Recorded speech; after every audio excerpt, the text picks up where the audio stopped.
Tara, samahan niyo ako magluto ng chicken. Gagamitin nga pala natin tong nautang natin sa Pay Later na air fryer. Tara. Lalagay lang pala tayo dito.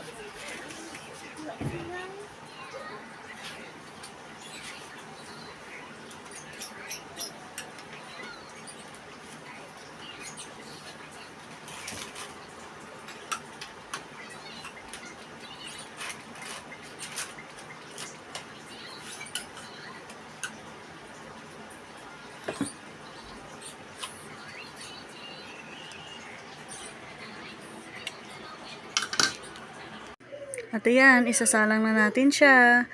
Isaset nga lang pala natin yung timer niya.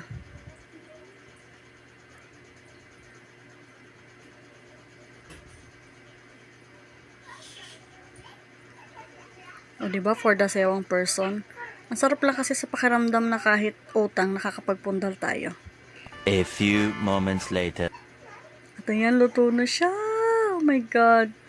Ang bango-bango niya. Yung chicken na pala na yan, minarinate ko na yan magdamag.